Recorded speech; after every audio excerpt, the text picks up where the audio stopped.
Hi everyone, welcome to my channel learning with Prachi.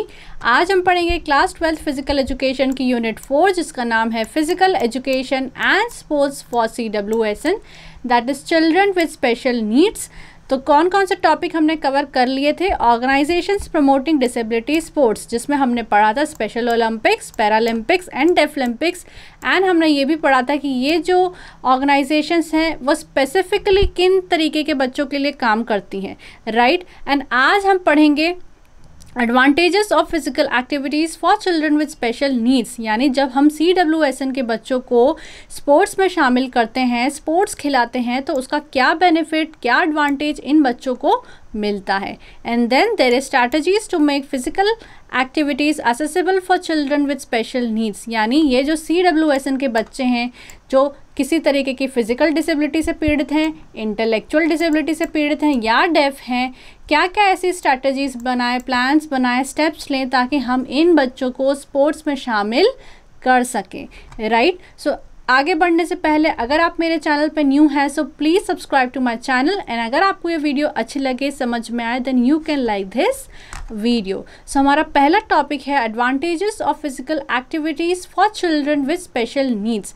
Again हमने पढ़ लिया है कि CWSN में कौन से बच्चे आते हैं। वो बच्चे जो किसी तरीके की फ़िज़िकल डिसेबिलिटी से पीड़ित हैं, चाहे हाथ खराब हो, चाहे पैर खराब हो, इंटेलेक्चुअल डिसेबिलिटी से पीड़ित हैं, यानी कि रीडिंग, राइटिंग, रीजनिंग में उनको दिक्कत आती हो, या फिर वो डेफ हो, या तो उन्हें सुनाई नहीं देता हो। तो ये जो बच्चे हैं ये बहुत सारे चैलेंजेस फेस करते हैं इन टर्म्स ऑफ स्पोर्ट्स, यानी उनके एक तो लिमिटेड मोबिलिटी रहती है, फिजिकल डिसेबिलिटी है, हाथ खराब है या पैर खराब है, तो उनका जो चलना फिरना है वो लिमिटेड है और वो जल्दी से थक भी जाते हैं।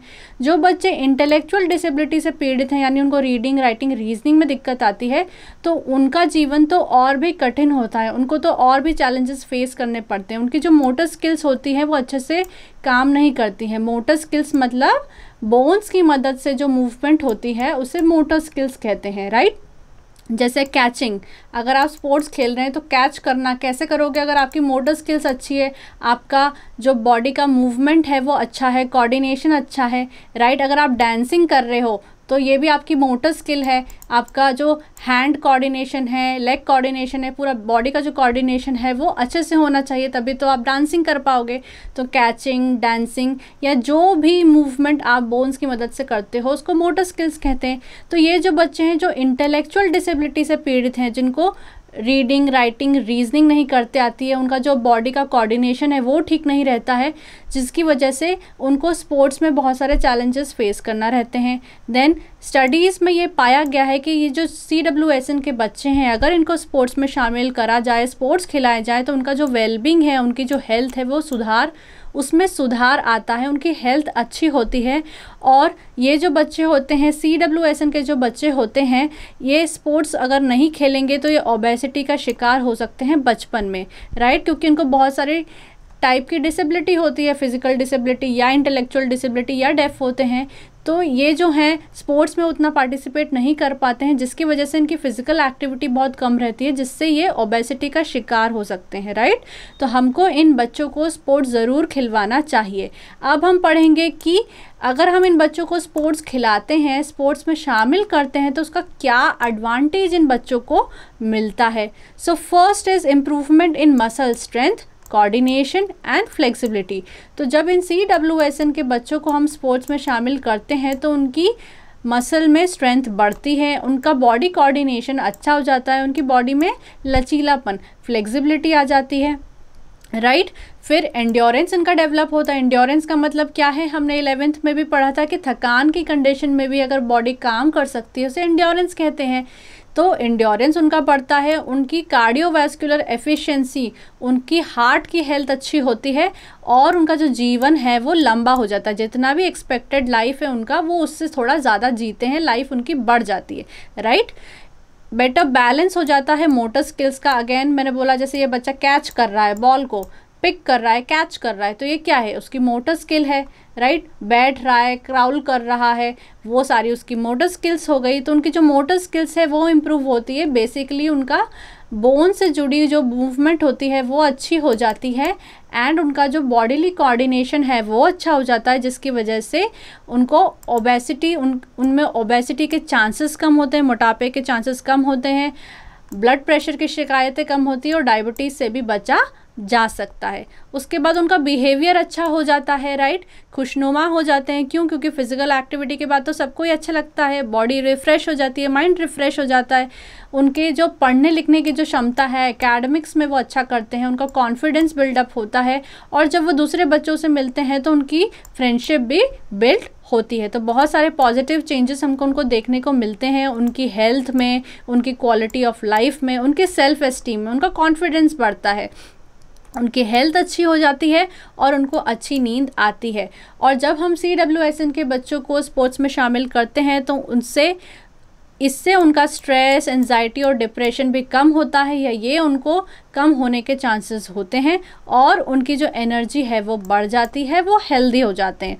सो बेसिकली अब जब आप एडवांटेजेस लिखोगे physical activities for children with special needs के, तो आपको याद रखना है कि एक जो बच्चा है जो किसी तरीके की फिजिकल डिसेबिलिटी से पीड़ित है, या इंटेलेक्चुअल डिसेबिलिटी से पीड़ित है, या डेफ है, जब हम उनको स्पोर्ट्स में शामिल करते हैं तो उनका बॉडी कोऑर्डिनेशन, उनकी मसल हेल्थ, फ्लेक्सिबिलिटी अच्छी हो जाती है, फिर उनका सेल्फ एस्टीम अच्छा हो जाता है, फ्रेंडशिप बढ़ती है क्योंकि वो दूसरे बच्चों से मिलते हैं। फिर जब उनको फिजिकल एक्टिविटी में हम शामिल करते हैं तो उनका मोटापा कम हो जाता है, ब्लड प्रेशर की समस्याएं नहीं रहती, डायबिटीज़ होने का खतरा कम रहता है। हम ऑलरेडी प्रीवियस चैप्टर में पढ़ चुके हैं कि डायबिटीज़ होता ही क्यों है, क्योंकि जो बॉडी में जो शुगर आ रही है वो एनर्जी में कन्वर्ट नहीं हो पा रही है। क्यों नहीं हो पाती है? क्योंकि फिजिकल एक्टिविटी कम है। तो जब हम इन बच्चों को फिजिकल एक्टिविटी में शामिल करेंगे तो उनका बिहेवियर अच्छा होगा, एकेडमिक्स अच्छा होगा, सेल्फ एस्टीम अच्छी होगी, फ्रेंडशिप बढ़ेगी, बॉडी हेल्दी होगी, कोऑर्डिनेशन बढ़ेगा। तो ये सारे एडवांटेज होते हैं of physical activities for children with special needs. हमारा लास्ट टॉपिक है strategies to make physical activity accessible for children with special needs, यानी ऐसे कौन कौन सी स्टेप्स को हम अपनाएं, ऐसे प्लान्स बनाएं जिससे हम इन बच्चों को, स्पेशल नीड्स यानी CWSN के बच्चों को स्पोर्ट्स में शामिल कर सकें। अगेन, एक रेगुलर बच्चा जैसे फुटबॉल खेल सकता है वैसा जो फिजिकल डिसेबिलिटी से पीड़ित बच्चा है वो नहीं खेल पाएगा, राइट, क्योंकि वो व्हील चेयर पे होगा, या तो उसका हाथ खराब होगा या पैर खराब होगा, राइट, या वो किसी तरीके से उसकी जो मोबिलिटी होगी वो लिमिटेड होगी, राइट। आपको इस तरीके से सोचना है कि अगर वो फिजिकली डिसेबल्ड है तो वो फुटबॉल कैसे खेलेगा, या उसको हम कैसे स्पोर्ट्स में शामिल करेंगे। अगर वो डेफ है तो कैसे शामिल करेंगे। अगर उसको इंटेलेक्चुअल डिसेबिलिटी है, वो नॉर्मल बच्चों की तरह रीडिंग, राइटिंग, रीजनिंग नहीं कर सकता है, तो कैसे हम उसकी मदद करें ताकि वो स्पोर्ट्स में शामिल हो जाए, राइट। तो कैसे हो जाएगा? राइट, मेडिकल चेकअप से, अच्छे से उनका मेडिकल चेकअप हो ताकि पता चल जाए कि अगर उनको physical, for example physical disability है, अगर हाथ पाँव काम नहीं करते तो कितने डिग्री में उनके हाथ पांव काम नहीं करते, कितने डिग्री में उसका हाथ खराब है, कितने डिग्री में उसका पैर खराब है, तो हम उसको कौन कौन से स्पोर्ट्स खिला सकते हैं, कौन से नहीं खिला सकते। तो उसका बॉडी चेकअप प्रॉपरली होना बहुत ज़्यादा ज़रूरी है। Activities must be based on the interest of children. अगर किसी बच्चे को इंटरेस्ट ही नहीं है स्पोर्ट्स में तो आप उसको नहीं खिलाओ वो, राइट। अगर कोई बच्चा जिसका पैर बहुत ज़्यादा ख़राब है तो हम उसको फुटबॉल कैसे खिलाएंगे, राइट। तो अगर उसको उसमें इंटरेस्ट नहीं है या वो स्पोर्ट वो नहीं खेल सकता है तो कौन सी एक्टिविटीज़ है जो हम उसको खिला सकते हैं, कौन सी एक्टिविटीज़ है जिसमें उसको इंटरेस्ट है। हो सकता है उसको चेस में बहुत ज़्यादा इंटरेस्ट हो, राइट, तो हम उसको चेस खिला सकते हैं। तो ऐसे हमको एक्टिविटीज़ देखना है कि कौन सी उनके इंटरेस्ट के अकॉर्डिंग है और कौन से वो खेल सकते हैं, right. Equipments should be accessible to the needy children. Equipments मतलब अगर उसका हाथ ख़राब है तो उसको कोई इक्विपमेंट लगेगा, डेफ है तो उसको सुनने की मशीन लगेगी, पैर ख़राब है तो अलग से इक्विपमेंट कोई लगेगा, राइट।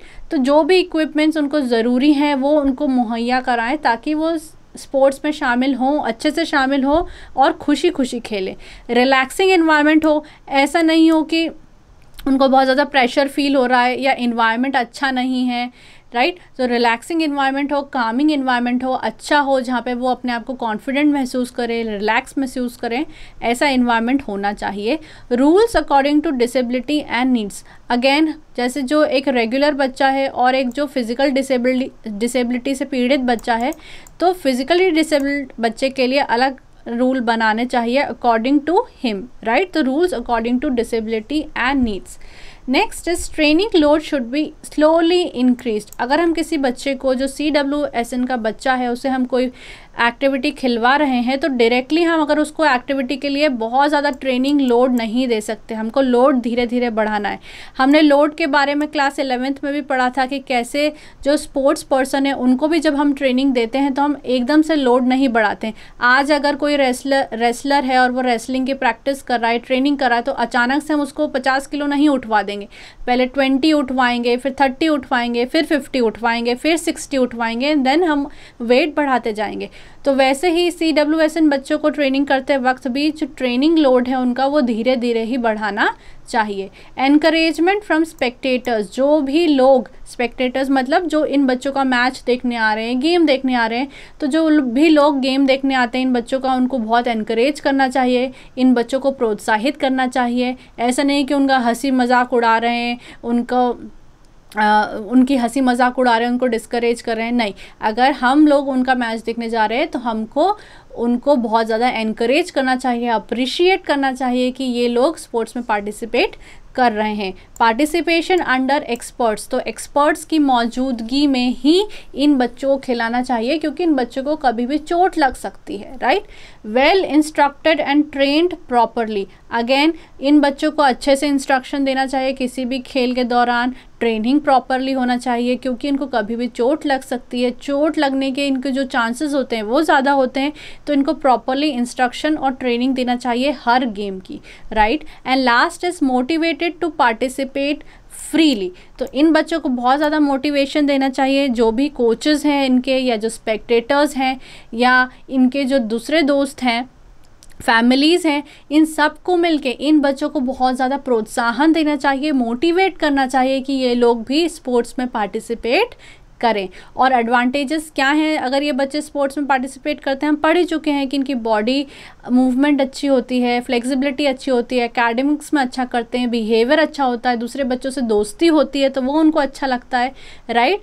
तो ये सारी थी strategies to make physical activities accessible for children with special needs, कि जब भी इन बच्चों को हम स्पोर्ट्स में शामिल करें तो हमें इनका प्रॉपर मेडिकल चेकअप कराना है, एक्टिविटीज़ उनके मन मुताबिक होनी चाहिए, उनको जो भी इक्विपमेंट्स उनके डिसेबिलिटी के अनुसार हैं वो देने चाहिए, इन्वायरमेंट अच्छा होना चाहिए, रूल्स उनके अकॉर्डिंग होने चाहिए, ट्रेनिंग लोड को धीरे धीरे बढ़ाना है, जो भी लोग देखने आते हैं उनको इनकरेज करना है, एक्सपर्ट्स के अंडर ही इन लोगों को खेल खिलवाना है, ट्रेन प्रॉपरली करना है, और हमेशा इन बच्चों को बहुत ज़्यादा मोटिवेट करना है ताकि वो स्पोर्ट्स में पार्टिसिपेट कर सके। तो ये तो हमारा चैप्टर नंबर 4।